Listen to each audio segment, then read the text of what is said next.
व्यक्ति का जन्म इस संसार में अलग अलग रूपों को देखने के लिए हुआ था, लेकिन संसार में आकर उसने कुछ ऐसा देखा कि अब उसे किसी की आवश्यकता ही नहीं रही।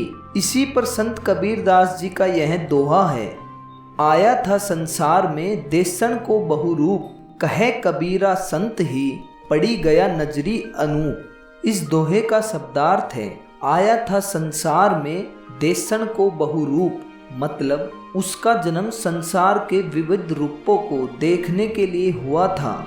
कहे कबीरा संत ही पड़ी गया नजरी अनूप, मतलब संत कबीर जी कहते हैं कि उनकी नज़र उस अनूप पर पड़ गई है।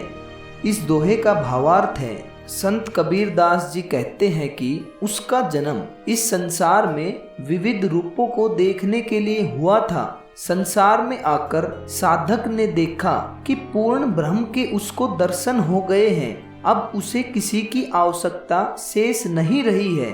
गुरु की कृपा से इस छोटे से जीवन में भी महान उपलब्धि हो जाती है।